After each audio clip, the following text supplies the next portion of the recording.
And welcome to dinner or lunch. Well, it's a hot dog, so maybe it's more like a snack technically. So today we're going to work on the hot dog base. We're going to make it even better. No, actually we're not. Last time I was making this one, I realized I was using the hatch sort of as a makeshift standing plate or drawbridge that you can flip up and down. It just struck me that, hey, some people might not realize that you can do that. And it's actually a really useful trick that I've used in some of my videos previously, where I basically have a step up, which is this, that allows me to get into my door. And we don't want zombies to walk in it, you flip it all down, and that's really useful. I also use them on top of, let me see if I can find some here. I use them here as sort of walkways that you can dictate whether the zombies can walk on them or not, because if you close them, all of a sudden the zombies will walk on them. And if you open them, they will go back to falling through the cracks. And of course, as a player, it doesn't make any difference to you. So I thought, hey, let me just explore and show a little bit of ways that you can use this one as a cheap drawbridge, even before you can make the real drawbridge. And even, as you could see here, just for some basic entrances to your base that can be really helpful. And I also wanted to cover the door. Now, the door has this really funny thing that you can actually turn on the advanced rotation, which allows you to place it in really weird ways. You can actually, this is the normal way, but now you can do it, you see, diagonal, which is a little bit weird. You can also, like you just saw, let me, like, into the ground. And I think I could do it even, yeah, there's a door here somewhere, but it's actually under the ground, but it's still there somewhere. Okay, I don't think I can get rid of it now. Okay, so don't do that. But you can place it in a way that it shouldn't be able to be placed. But what's useful is when you don't place it that way, but you place it like this instead. So you place it like, well, sort of like a drawbridge, where you can put your base box around. And on one side, there'll be a little bit of a gap. And on the other side, if it's, oh, there's actually a gap here as well. Can I change that? Let me try that again. One. Okay. So if I get rid of this one, do that. Okay, so on this side there is a bit of a gap, and on this side there's not. Depends on which side. Maybe because it's the west side. No. It depends on how you've turned it. If you turned it like this, I think it'll be all the way around. Yeah, it'll be the other way around, where the gap will be there at the bottom of the door. And why would you want to do this? Well, before you can make a drawbridge, and even after, actually, you could use this as a way to get into your base. You open up and no one can walk, and you close it and you can walk, and of course the zombies can walk, but that's not really what you want. And is that useful? Yes, it is. They do have a little bit of an edge here, though, that is a little bit annoying, and that's something that let me see if I can do that here. Oh, just do a quick demonstration. Come on, let's plan this one, and this one. Let me open these ones. And then let me get rid of the doors. These ones don't have, which is a little bit interesting. This one do have the frame, but the frame has no hitbox or walk box or movement box. There's no obstruction there. And that can be really nice as well. So let me build up a little bit of a construction here, so we can try that out on the zombies, just to make sure they can't get across, and see how it looks. And I'll be back in just a moment. Well, for me it's a moment, for you maybe a little bit shorter. Okay, you might wonder, why did I make a bit of a lip like this? Well, I'm trying to avoid a little bit of that tantrum bashing that zombies have when they fall down. And let me show you that one, actually. I wonder if they're going to come up here. We'll see. So let's look at me. Let's spawn one. Let's do a feral one, because they're just a little bit faster. Okay. So he jumps over, fails, and he goes into destroy area, and nope, he didn't this time. He does have a destroy area though. Okay. To nearest entity.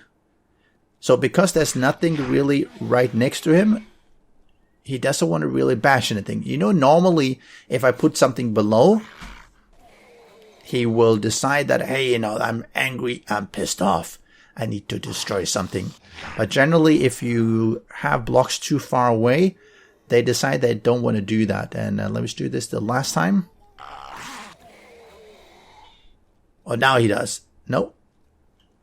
Okay, let's pause that one. Let's see if he actually did some damage here. No, he didn't. But if we do this, let's push this one here. Okay. Now he probably will be. Right, you cannot be too far away here because then he doesn't want to run up because he feels that there's no way down. Let's see. I think he might have swung and attacked the block there. Yep, he definitely attacked something there. Let's see if we can get him into the tantrum mode. Okay, come on. Don't just walk off here. I think if they walk off, they don't tantrum, but they do that if they jump. I see. Now I decided he's really unhappy here. He's like, no, this is... And then it's going to take a moment, and then he goes back to bashing. Okay. Let's see if I do this. Okay. So by having that slightly further away, I think it minimizes it. I'm not sure whether they still never will do that. I haven't tested that extensively, but it does minimize it at least. Okay. Alright, fail. So with him down there, let's see what we can do here. So let's put in some of these ones to hold up our hatches. Come on. Okay. And let's do this, and this, please. Okay. And now the tricky thing is it's going to open which way? No. Of course, it always opens the wrong way. And the wrong way. But that's the right way for here. Let's break this one. And you would have imagined it should be... Nope. Okay. So, one more time. Yes. Let's do this. So, obviously, if I leave them closed, the zombie should be able to jump past. Let's see now. If he can, I think he will just plainly...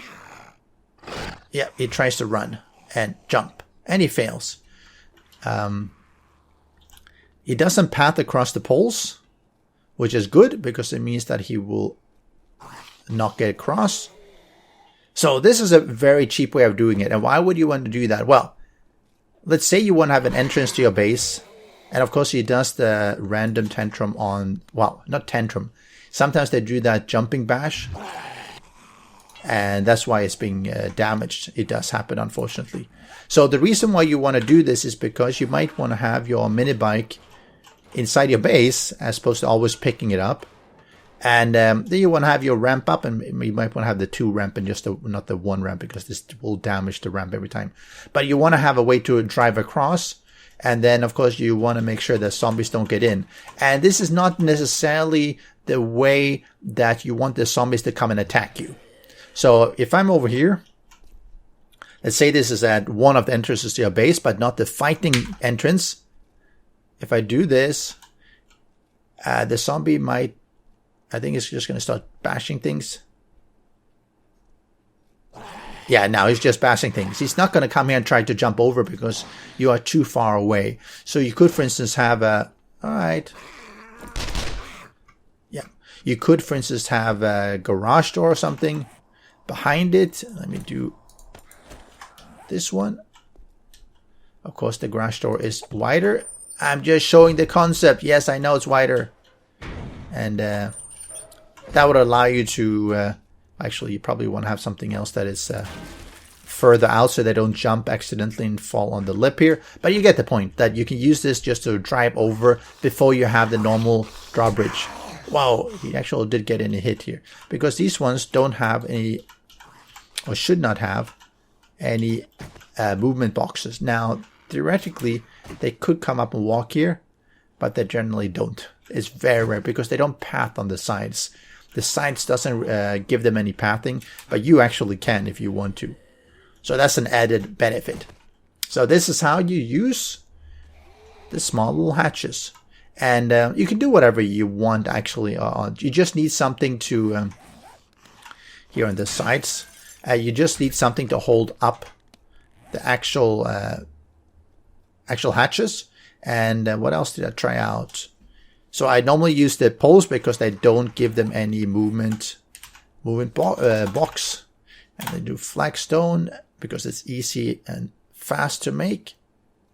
You can make them this really early in the...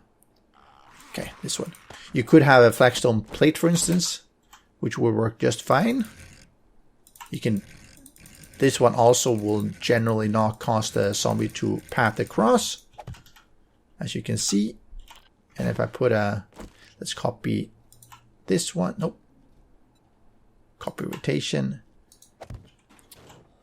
So this will not cause the zombie to walk on it.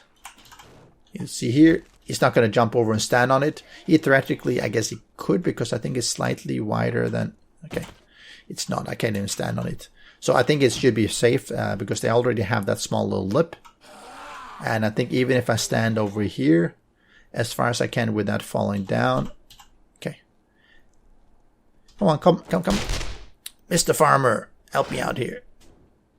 Oh, he doesn't want to... Okay, if I go here then.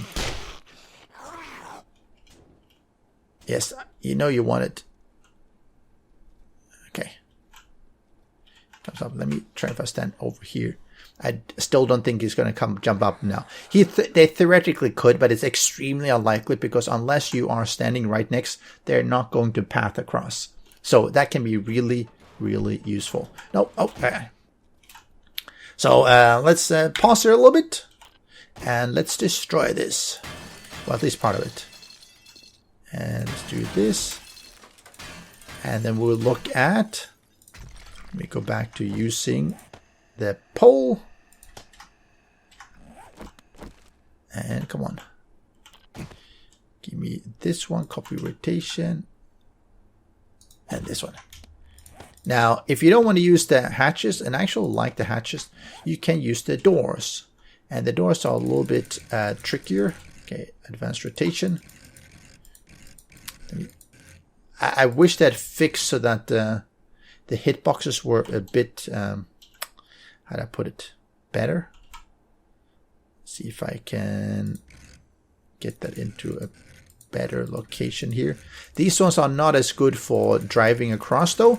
Unfortunately, they'll work just fine for walking yourself or even letting zombies over.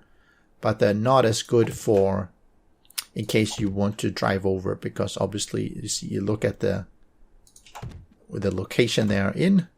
So I think I can do that mini bike. Okay, put him down. Come on, yes.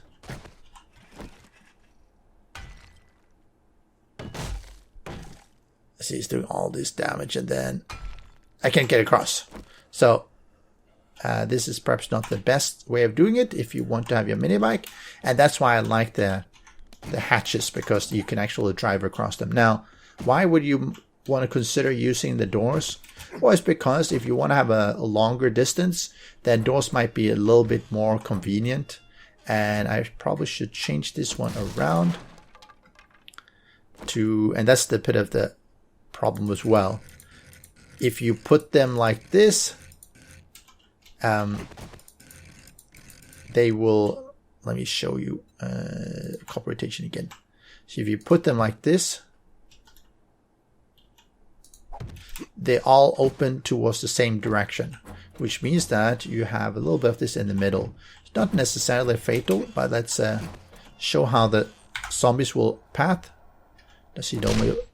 Okay, so he will do the similar thing. He'll walk, he'll run, and he'll come over. And unfortunately, you see, he can actually stand on this if he lands on it.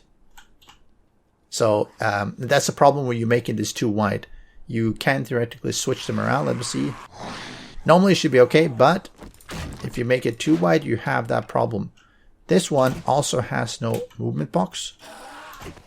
So if you just do one, you have no issue. If you do two, you have a bit of an issue because they can land on the lip a lot easier. And of course, if you do this, you'll see he'll get across. Sometimes it actually falls through, and that's another thing. The player cannot fit in here. The zombies will, and they will sometimes go down. Yeah, come on. And that took care of him, and it fell down. So this is another way of doing it. You need fewer ones to open and close. If you just want to have a 2-1, this one can be useful. What I don't like is that they're in the middle of the block, and that's really weird. Normally what I do instead, and you might have seen that in a previous video, my I think it was my trapped, my trapped base thingy. Right, let me show you. So what I use it more commonly is like this. Let's say I have a walkway down into my base. And let's switch this around. No, we want to have it laying down, please. Thank you. Yeah, like this. If you do it this way, and you have your... Okay, this one is... I don't think I can get under here, can I? I can actually. You can actually use this to get in and out of your... and let's use this. Let's use bars, maybe. Let's use the iron bar centered. And you can do that like this. And then you have your way in is protected from, well, from the top. It's not necessarily going to save something that want to come in, but you can go in and out yourself, and that can keep you safe from the vultures. And I think that's really useful, because one of the problems now is that if you don't have anything at the top that is saving you from vultures coming in, they can actually fly down into your base and cause some havoc if you're not paying attention, especially in Blood Moon Hordes. In previous versions, that was really not an issue. Now they come down and they're homing on you, and if you're inside the base and you have an opening here, they will just fly straight down. So using a door or something will help. Of course, you could put like a door, the old traditional way of doing it. And let's go back to placing it normally. The way I would do it previously was something like this, and then when I would, build up a small little house here and everything. And of course, this worked. But it took a lot more. The footprint is a lot larger, and sometimes you simply wanted to have something a lot smaller, and having a doorway this way was useful. So this is how you could do it. My personal preference is to use plates. If these ones were centered or at the flush with the blocks, I would like to use them as the drawbridge, but I normally would prefer just using the patches because they look a lot better. But that's it. Saves you from building the real big drawbridge, which is a pain to place as well. But hope you enjoyed, and I'll catch you again next time. Special thanks to the great patrons supporting the channel. If you would like to join the vetted community and support these videos, do follow the Patreon link.